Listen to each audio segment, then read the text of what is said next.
కమ్మటి తెలుగు కథలకు స్వాగతం. ఈరోజు మనం చెప్పుకోబోయే కథ సహజ సమీరం. రచన ఉమా బాలచుండూరు. కథ మొదలు పెడతాం. అనంతరాయ్కి ఏం చేయాలో అర్థం కావడం లేదు. కొడుకు సమీర్ నందాన్ని చూస్తుంటే. కొడుకు 9వ తరగతి చదువుతున్నాడు. మిగిలిన అందరి పిల్లల్లా ఉండటం లేదు. ఒక ఆట లేదు, స్నేహితులు లేరు, మొబైల్ ఫోన్ చూడడు, టీవీ చూడడు. మొత్తానికి ఈ కాలపు పిల్లాల్లా లేడు. అందుకనే అనంతరామ్కి వ్యధగా ఉంది. కొద్దిగా వివరంగా తెలుసుకోవాలంటే గతంలోకి వెళ్ళాలి. అనంతరామ్ తండ్రి విశ్వనాథ్ గారికి అనంతరామ్ కాకుండా ఒక కూతురు. ఆయన అమలాపురం దగ్గర ఒక చిన్న పల్లెటూరులో teacher. Anantharam software engineer. Anantharam తండ్రి శిక్షణలోనే ఇంటర్ తర్వాత ఎంసెట్ కోచింగ్ తీసుకున్నాడు. తండ్రి ఒకటే చెప్పాడు అనంత్కి, నువ్వు ఇంటర్లోని నీ సబ్జెక్ట్లో పర్ఫెక్ట్గా ఉంటే చాలు. ఏ పేజీలో ఏముందో తెలిసేటంతగా చదవాలి. ఎక్కడి నుండి ప్రశ్న వచ్చినా జవాబు ఇచ్చేటట్టు. ఇక ఎంసెట్ పద్ధతి తెలుసుకుంటే చాలు. నీకు నా మీద నమ్మకం లేకపోతే నిన్ను తప్పక విజయవాడలో కానీ కోచింగ్ సెంటర్లో జాయిన్ చేస్తాను. నేను డబ్బు ఆదా గురించి ఆలోచించి కాదు చెప్తోంది. నా మీద నమ్మకం, నీ మీద నా నమ్మకం, అంతే, ఆలోచించు అని. చిన్నప్పటి నుంచి తండ్రి గురించి తెలిసిన అనంత్, మీరు చెప్పండి నాన్న అని తండ్రికి వదిలేశాడు. తండ్రి అప్పుడప్పుడు టెస్టులు పెట్టేవాడు. ఫిజిక్స్, కెమిస్ట్రీ, మ్యాథ్స్లో తన శక్తినంతా ధారపోసి కొడుకు పరిణతి సాధించేలా తర్ఫీదు ఇచ్చాడు. కొడుక్కి రిలాక్స్ అయ్యే టైం కూడా ఇచ్చేవాడు. ఆటలకి పంపించేవాడు. కొడుకుని ధీటుగా తయారు చేశారు. కాకినాడ సెంటర్లో కాబట్టి అక్కడే హోటల్లో ఒక రూమ్ తీసుకుని ముందు రోజే వెళ్ళి అక్కడుండి మర్నాడు కొడుకు చేత పరీక్ష రాయించారు. అద్భుతం ఏమిటంటే కొడుక్కి ఎంసెట్లో 248 ర్యాంకు వచ్చింది. అందరూ ఆశ్చర్యపోయారు. కోచింగ్ సెంటర్స్ వాళ్ళందరూ వెనకబడ్డారు. వాళ్ళ దగ్గర చదివినట్టు చెప్తే లక్షల్లో డబ్బిస్తామని కూడా ఆశ పెట్టారు. విశ్వనాథం గారు ససేమిరా ఒప్పుకోలేదు. కొడుక్కి హైదరాబాద్ ఉస్మానియాలో ఫ్రీ సీటు వచ్చింది. అనంత్ ఇంజనీరింగ్ కంప్లీట్ చేశాక గేట్ ఎంట్రన్స్ పరీక్ష రాసి సీట్ తెచ్చుకొని చెన్నైలో ఎంటెక్ చదివాడు. అనంత్కి మొదటి నుండి విదేశాల్లో చదవాలని లేదు. విశ్వనాథం గారు కొడుకు పై చదువు విషయం కొడుకు ఇష్టానికే వదిలేశారు. క్యాంపస్ ఇంటర్వ్యూలో అనంత్కి ముంబైలో సాఫ్ట్వేర్ కంపెనీలో ఉద్యోగం వచ్చింది. తరువాత 1-2 కంపెనీలు మారిన అనంతరం హైదరాబాద్లో ఉద్యోగం వచ్చింది. అనంత్ తన క్లాస్మేట్ పంజాబీ అమ్మాయిని వివాహం చేసుకుంటానంటే కూడా అభ్యంతరం లేకపోయింది విశ్వనాథం గారికి. కోడలు పంజాబీ అయినా వెజిటేరియన్ అవడంతో అస్సలు సమస్య లేకపోయింది. లేకపోతే ఆయన భార్యకి కొంచెం నచ్చజెప్పి ఒప్పించాల్సి వచ్చేది, అంతే. అనంత్కి ఒక కొడుకు, పేరు సమీర్ నంద. ఆ అబ్బాయి 2వ తరగతి చదువుతుంటే అనంత్ డైరెక్టర్ అవ్వడం వల్ల ఒక ప్రాజెక్టు మీద యుఎస్ పంపించారు. ఒక 2 ఏళ్ళు ఉండాల్సి రావచ్చు అక్కడ సుమారుగా అని చెప్పారు. అప్పటికి అనంత్ భార్య ఉన్ముక్త 5వ నెల గర్భవతిగా ఉంది. 2 ఏళ్ల కోసం ఇక్కడ చదువు మాన్పించి కొత్త వాతావరణంలో పిల్లాడిని ఇబ్బంది పెట్టడం ఎందుకని తన కొడుకుని తండ్రి దగ్గర ఉంచి వెళ్దామని అనంత్ అనుకున్నాడు. ఉన్ముక్త కూడా అతని ఆలోచనను సమర్థించింది. తన పేరెంట్స్ చండీగఢ్లో ఉంటారు. కొడుకు అది ఇంకా కొత్త వాతావరణం అవుతుందనుకుంది. తాతగారి ఇంటికి తరచూ వెళ్ళొస్తూ ఉంటాడు కాబట్టి తాత బామ్మలతో సమీర్కి కూడా బాగానే సాన్నిహిత్యం ఉంది. దాంతో వాళ్ళ దగ్గర ఉండేందుకు సమీర్కి ఏమీ అభ్యంతరం లేకపోయింది. అనంత్ వాళ్ళు తండ్రి దగ్గర కొడుకుని నిశ్చింతగా వదిలి అమెరికాకి వెళ్ళిపోయారు. సమీర్ తాతగారి స్కూల్లో చేరాడు. అప్పటికి ఆయనకి ఇంకో 2 ఏళ్ళు సర్వీస్ ఉంది. మనవడితో వాళ్ళకి కాలక్షేపం బాగా ఉండేది. సమీర్కి కూడా ఆ ఊరు పరిసరాలు, పచ్చదనము, చెరువులు, కాలువలు బాగా నచ్చేశాయి. ఇంటికి వచ్చి హోంవర్క్ చేసుకుని బాగా ఆడేవాడు పిల్లలతో. ఈలోపు అమెరికాలో అనంత్కి ఆడపిల్ల పుట్టింది. విశ్వంభర అని తండ్రి పేరు కలిసి వచ్చేట్టు పెట్టాడు. విశ్వనాథం గారు ఒక 4 పిల్లలకి ట్యూషన్ చెప్పేవారు. తాతగారే మనవడి చదువు పర్యవేక్షించేవారు. ప్రత్యేకంగా ట్యూషన్స్కి వెళ్ళకుండా స్కూల్కి మాత్రమే వెళ్ళొచ్చి రాత్రి 1 గంట చదువు హోంవర్క్ చేస్తే సరిపోయేది. సమీర్కి స్వతహాగా చురుకైన వాడవడంతో ఎక్కువ కష్టపడాల్సిన అవసరం లేకపోయేది. కాన్సెప్ట్ని ముందుగా అర్థం చేసుకుని నీకు అర్థమైనది నువ్వు సొంతంగా రాయి. టీచర్ చెప్పినట్టే మక్కికి మక్కి బట్టి పట్టి రాయనవసరం లేదు అని చెప్పేవారు ఆయన. చిన్న చిన్న కథల ద్వారా పుస్తకాలు ఇంగ్లీష్ తెలుగులో ఉన్నవి తెచ్చి ఇచ్చేవారు చదవమని. నెమ్మదిగా కథల పుస్తకాల నుండి మంచి మంచి పుస్తకాలు చదివే స్థాయికి వచ్చాడు. తర్వాత లైబ్రరీకి వెళ్ళి గంటలు గంటలు ఉండేవాడు సెలవు రోజుల్లో. అది అలవాటుగా మారిపోయింది సమీర్కి. అనంత్కి ఆఫీస్ పని పొడిగించారు. ఇంకో 3 ఏళ్ళు ఎక్కువగా ఉండాల్సి వచ్చింది. ఫోన్లో మాట్లాడుతూ ఉండేవాడు కొడుకుతో, తండ్రితో. విశ్వనాథం గారు రిటైర్ అయిపోయారు. ఆయన దగ్గర చాలా పాత మోడల్ ఫోన్ ఉండేది. ఫోన్ మాట్లాడటానికి మాత్రమే పనికొచ్చేది. కొత్త మోడల్ ఫోన్ కొనమన్నా ఆయన కొట్టి పడేసేవాడు ఆ మాటని. ఇంట్లో ల్యాండ్లైన్ ఫోన్ ఉంది, బయటికి వెళ్తే ఆ ఫోన్ చాలే అనేవారు. సమీర్కి కూడా ఈ ఫోన్స్ మీద వ్యామోహం ఉండేది కాదు. సమీర్ 8వ క్లాస్కి వచ్చాక అనంత్ వాళ్ళు తిరిగి వచ్చేశారు హైదరాబాద్కి. ఆ ఏడాది ఎగ్జామ్స్ పూర్తి కాగానే సమీర్ని హైదరాబాద్ తీసుకొచ్చి మంచి ఇంటర్నేషనల్ స్కూల్లో 9వ క్లాస్లో చేర్చారు.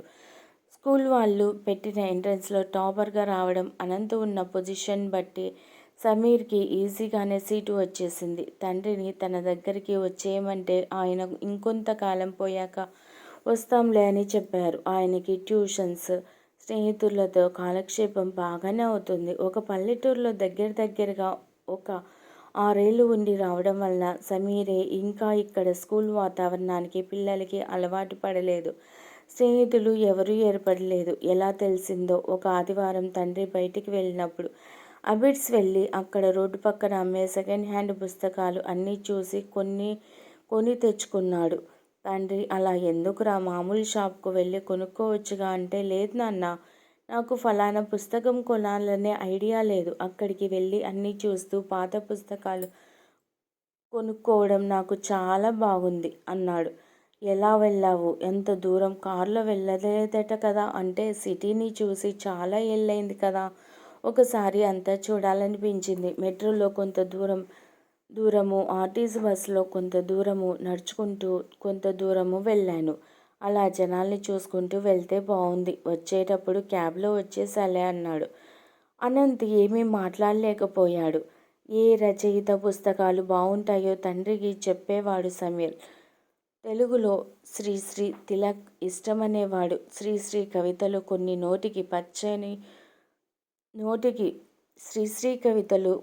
నోటికి వచ్చని కూడా చెప్పాడు. హ్యారీ పోటర్ బుక్స్ చదివావా అని అడిగాడు అనంత్. సాధారణంగా ఆ వయసు పిల్లలు ఆ పుస్తకాలు చదివారని విని ఉన్నాడు అనంత్. అందుకే అడిగాడు. నాకు తెలీదు నాన్న, బాగుంటాయా అవి, ఈసారి కొనుక్కుంటా అన్నాడు. ఏ హీరో ఇష్టంరా అంటే, ఏ సినిమా బాగుంటే ఆ సినిమాలో హీరో ఇష్టమనిపిస్తాడు అని చెప్పేవాడు. అమీర్ ఖాన్ సినిమాలు బాగుంటాయి అంటాడు. రణ్ధీర్ కపూర్ అందంగా ఉంటాడు, మంచి ఫిజిక్ అని చెప్పాడు. తన సహోద్యోగులు అందరూ తమ పిల్లలు ఫోన్కి, ఐప్యాడ్కి, టీవీలకి బానిసలైపోయారని, వీడియో గేమ్స్, ఇంటర్నెట్లో మునిగి తేలుతున్నారని బాధపడేవాడు. మరి సమీర్ ఏజ్ పిల్లలు అలా ఉంటే వీడెందుకు ఇలా ఉన్నాడని అనుకునేవాడు. వీడు సరైన దారిలోనే వెళ్తున్నాడా? నేను నాన్నగారి దగ్గర నుంచి తప్పు చేశానా? ఈ పోటీ ప్రపంచంలో వీడు నెగ్గుకు రాగలడా అనిపించేది అనంతరాంకి. నా గురించి నాన్న కూడా ఇలా అనుకుని ఉంటారా? ఈసారి కలిసినప్పుడు ఈ విషయం నాన్నగారితో స్వయంగా మాట్లాడాలి అనుకున్నాడు అనంత్. అలా అని చదువు విషయంలో సమీర్ వెనకబడి ఉండేవాడు కాదు. మంచి మార్కులే వచ్చేవి. ఆటల్లో ఫుట్బాల్ ఇష్టపడేవాడు. కోచింగ్కి వెళ్ళారా అంటే, కోచింగ్ ఎందుకు నాన్న, కొద్ది రోజులు ఆగండి, నేను ఒక టీంని తయారు చేసి ఆడుతాను కదా అనేవాడు. టీవీ పెడితే చూడకుండా ఏదో పుస్తకం చదువుతూ ఉండేవాడు.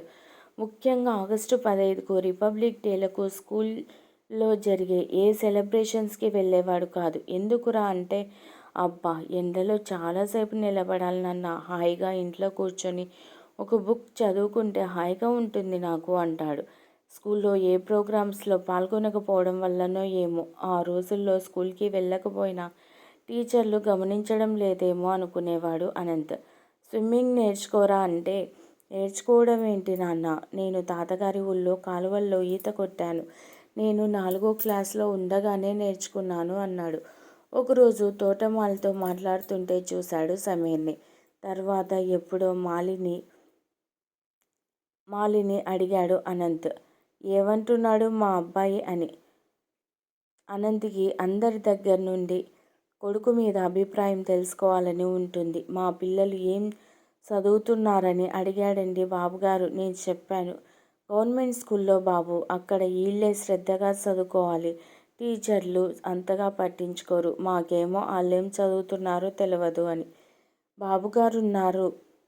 బాబుగారు అన్నారు, ఏ స్కూల్ అయినా మంచిదే, స్కూల్ను బట్టి చదువు ఉండదు, ఎక్కడైనా ఎవరికి వాళ్ళు చదువుకోవాలి అన్నారండి. వాళ్ళకి ఏమైనా తెలియకపోతే నా దగ్గరికి తీసుకురా, నేను చెప్తా అన్నారండి అన్నాడు. అయ్యో బాబోయ్, చిన్నాయనైనా పెద్ద ఆలోచన అండి అబ్బాయి గారివి అన్నాడు.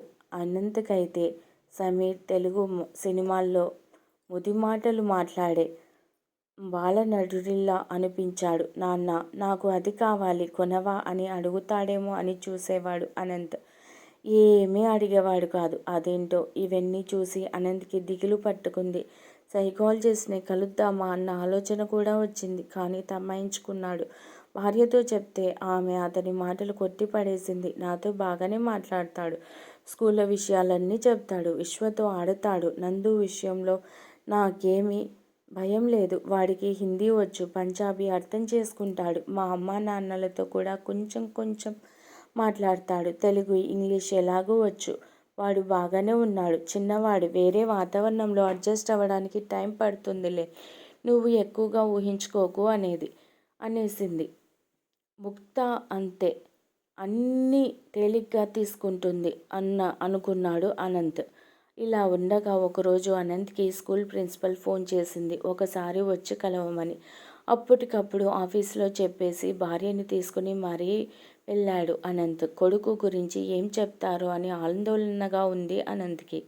తను అనుకున్నట్లే వీళ్ళు చెప్తే ఏం చేయాలో అని కంగారుగా కూడా ఉంది. ప్రిన్సిపల్ వాళ్ళిద్దరినీ కూర్చోమంది. వాటర్ కావాలా అని అడిగి స్టార్ట్ చేసింది చెప్పడం. చూడండి అనంత్, మీరిద్దరూ రావడం మంచిదైంది. మీ అబ్బాయి సమీర్ నంద గురించి మాట్లాడాలి. మీ వాడు చురుకైన వాడే, బాగా చదువుతాడు, బుద్ధిమంతుడు, అయితే అన్నింటికీ లాజికల్గా ప్రశ్నిస్తాడు.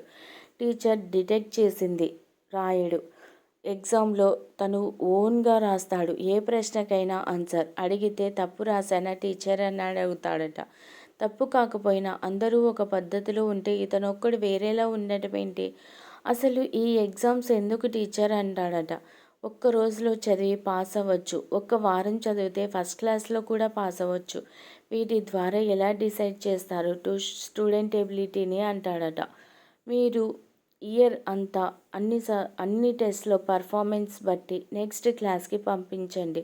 ఈ పరీక్షలు ఇదంతా ట్రాష్, శుద్ధ వేస్ట్ అన్నట్లు వాదిస్తాడట. వచ్చే సంవత్సరం 10th వస్తాడు, అదొక బెంచ్ మార్క్ లైఫ్లో. మేము చెప్పినట్లు విని ఎగ్జామ్స్లో రాస్తే బాగుంటుంది అన్నట్లు మీ వాడికి బయట ట్యూషన్ ఉందా అని అడిగింది ఆవిడ. లేదు అన్నారు ఇద్దరు. అవునా అని ఆశ్చర్యపోయింది ఆవిడ. నేను మీ అబ్బాయి గురించి తెలుసుకున్నాను ప్రత్యేకంగా.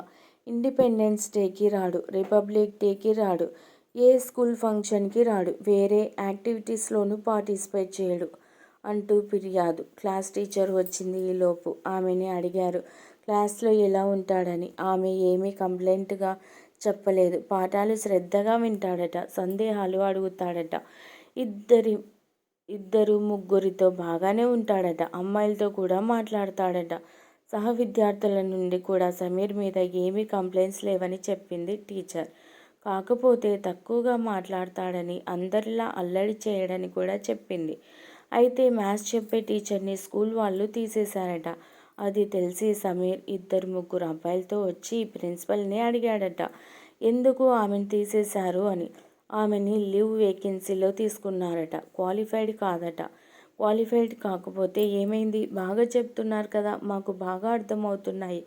ఆమెని ఉంచండి అని అడిగాడట. మాకు కొన్ని రూల్స్ ఉంటాయి. పిల్లలకి చెప్పాల్సిన అవసరం లేదు. ఇలా అడగటం సరికాదు అందావిడ. అనంత్ అనంత్ రామ్తో పాటు ఉన్ముక్త కూడా చెప్పింది. లేదు మేడం, మేము మా అబ్బాయికి నచ్చ చెప్తామని. ప్రిన్సిపల్ క్లాస్ టీచర్ని వెళ్ళి పొమ్మని. మీతో అస్సలు ఇంకో ముఖ్య విషయం మాట్లాడాలి. అందుకే పిలిచాను. ఈ మధ్య మా స్కూల్లో ఒక సంఘటన జరిగింది. జరగకూడనిదే. మా స్కూల్లో మేల్ పీటీ టీచర్ ఒక 10th క్లాస్ అమ్మాయితో మిస్బిహేవ్ చేశాడట. ఆ టైంలో మీ సమీర్ ఆ రూమ్లో వెళ్ళాడట బాల్ తీసుకోవడానికి. ఆ టీచర్ ఇద్దరినీ బెదిరించాడట. ఈ విషయం ఎవరికీ చెప్పొద్దని. ఆ అమ్మాయి ఏడుస్తుంటే ప్రిన్సిపల్కి చెప్తాం, ఏం భయం లేదని ఆ అమ్మాయికి ధైర్యం చెప్పి సమీర్ ఆ అమ్మాయిని తీసుకొని నా దగ్గరికి వచ్చాడు. ఆ అమ్మాయి జరిగిన విషయం చెప్పింది. మేము వెంటనే ఆ టీచర్కి వార్నింగ్ ఇచ్చి టెర్మినేట్ చేసేసాం. నెక్స్ట్ డే ఆ అమ్మాయి పేరెంట్స్ని పిలిచి జరిగింది చెప్పి పోలీస్ కంప్లైంట్ ఇవ్వొద్దని, మా స్కూల్ పరువు పోతుందని ప్రాధేయపడ్డాం. ఇక ముందు ఇలా జరగకుండా చూసుకుంటామని చాలా నచ్చ చెప్పాం. వాళ్ళు వినకుండా వాళ్ళ అమ్మాయికి మా స్కూల్ నుండి టీసీ తీసుకెళ్ళిపోయారు. మేమెంత చెప్పినా వాళ్ళు ఈ స్కూల్లో ఉంచడానికి ఇష్టపడలేదు. ఇది దురదృష్టకర సంఘటన. అయితే మీ అబ్బాయికి ఈ విషయం తెలుసు. స్టూడెంట్లో ఇంకెవరికీ తెలీదు. మీ సమీర్ నంద ఎవరికీ చెప్పకుండా మీరు చూడాలి. అది మీ బాధ్యత. ప్లీజ్ మాకు హెల్ప్ చేయండి. వేరే పిల్లాడు ఎవరైనా అయితే నేనే పిలిచి భయపెట్టేదాన్ని. కానీ ఈ విషయం తెలిసినవాడు మీ అబ్బాయి. తన మనసుకు నచ్చిందే చేస్తాడు తప్ప మేం చెప్పింది వినడు. అందుకే మిమ్మల్ని పిలిచాను అందావిడ. 2 నిమిషాలు కళ్ళు మూసుకొని తెరిచి చెప్పాడు అనంత్ స్పష్టంగా. మీరు ఈరోజు మమ్మల్ని పిలిచి మా వాడి గురించి చెప్పడం చాలా మంచిదైంది. ఈరోజు నాకు అద్భుతమైన రోజు. ఇంతకాలం నన్ను ఒక సందేహం పీడిస్తూ ఉండేది. మా సమీర్ అందరి పిల్లల్లా ఉన్నాడా, తేడాగా ఉన్నాడా అని. మా నాన్నగారి దగ్గర ఉంచి తప్పు పని చేశానా అని కూడా. ఈరోజు నాకు చాలా సంతోషంగా ఉంది. నా కొడుకు అందరు పిల్లల్లాగే ఉన్నాడు. ఒక అడుగు ముందుకే ఉన్నాడు. వాడు ప్రశ్నిస్తున్నాడు. అది చాలు నాకు. తెలివిగా ప్రశ్నిస్తున్నాడు. ప్రశ్నించడానికి భయపడటం లేదు. అన్యాయాన్ని కూడా ఎదిరించగలడు. ఇంకొంచెం పెద్ద అయితే ఎంతో కొంత సమాజానికి మంచి చేస్తాడు. సమాజానికి ఉపయోగపడతాడు. వాడు ఈ పోటీ ప్రపంచంలో బతకగలడా అనుకున్నాను. హాయిగా బతుకుతాడు. ఇప్పుడున్న విద్యా వ్యవస్థలో తోటి పిల్లలతో సమానంగా పోటీ పడలేకపోవచ్చు. పర్వాలేదు. వాడే అనేక మంచి మార్గాలు వెతుక్కోగలడు. గౌరవంగా బతకగలడు. ఆగస్టు 15కి, జనవరి 26కి జెండాలు పట్టుకుని స్కూల్కి వస్తేనే దేశభక్తి ఉందని, దేశానికి ఏదో చేస్తారని అనుకోవడం తప్పు. ప్రశ్నించే ఆలోచన, ధైర్యం ఉన్నవాడు చాలు సమాజానికి. నాకు ఎంతో భరోసా వచ్చింది. నేను వాడిని మా నాన్నగారి దగ్గర సరైన వయసులో ఉంచి మంచి పని చేశాను. నా కొడుకుని సానబెట్టి వజ్రంలా చేసి నా చేతిలో పెట్టారు నాన్న. దాని విలువ నాకు ఇప్పుడే తెలుస్తుంది. పోతే మీరు మా అబ్బాయితో ఏదో చెప్పొద్దని మమ్మల్ని చెప్పమంటున్నారు. సారీ. తప్పుని తప్పని చెప్పకు అని నేను చెప్పను. వాడంతట వాడు మర్చిపోయి ఊరుకుంటే సరే. కావాలంటే మీ స్కూల్ నుండి తీసుకుపోమ్మంటే తీసుకొని వెళ్ళిపోతా. వాడిని ఏ స్కూల్లో వేసినా చదువుతాడనే నమ్మకం కలిగింది నాకు. ఫైనల్గా ఒక విషయం చెప్పి ముగిస్తా. ఇక్కడ చెప్పడం అవసరం. అమితాబ్ బచ్చన్కి 16 ఏళ్ళప్పుడు బయట ఒక అమ్మాయితో మాట్లాడుతుంటే అమితాబ్ బచ్చన్ తల్లి స్నేహితురాలు చూసి అమితాబ్ తల్లికి చెప్పిందట, మీ అబ్బాయి ఎవరో అమ్మాయితో మాట్లాడుతున్నాడు, జాగ్రత్త అని. అది విని అమితాబ్ తల్లి తేజీ బచ్చన్ గారు అన్నారట, థ్యాంక్ గాడ్ నా కొడుకు 16 ఏళ్ళ అబ్బాయి ఎలా ఉండాలో అలానే ఉన్నాడు అని. ఈ మధ్యన ఆయన ఒక ఇంటర్వ్యూలో తన తల్లి గురించి చెప్తే విన్నాను. ఇప్పుడు నాకు కూడా తెలిసింది, మా అబ్బాయి అందరూ అబ్బాయిల్లాగే ఉన్నాడు. మరింత పరిణతితో వాడిని నేను అర్థం చేసుకోలేకపోయాను. కిటికీలోంచి వస్తున్న చల్లని సహజమైన సమీరాన్ని గుర్తించి ఆస్వాదించకుండా గది తలుపులు మూసేసి కూర్చొని ఉక్కిరి బిక్కిరి అవుతున్నాను. అనవసరంగా మీరు మా అబ్బాయి గురించి చెప్పి నాకు చాలా సహాయం చేశారు. నమస్తే అని ప్రిన్సిపల్ ఆశ్చర్యంగా చూస్తుండగా భార్యతో బయటికి అడుగు వేశాడు. అతని నడకలో కొడుకు భవిష్యత్తుపై ఎంతో నిశ్చింత కనిపిస్తోంది. ఈ కథ మీకు నచ్చినట్లయితే ప్లీజ్ లైక్ చేయండి, షేర్ చేయండి. కమ్మటి తెలుగు కథల ఛానల్ను సబ్స్క్రైబ్ చేయండి. Thank you very much.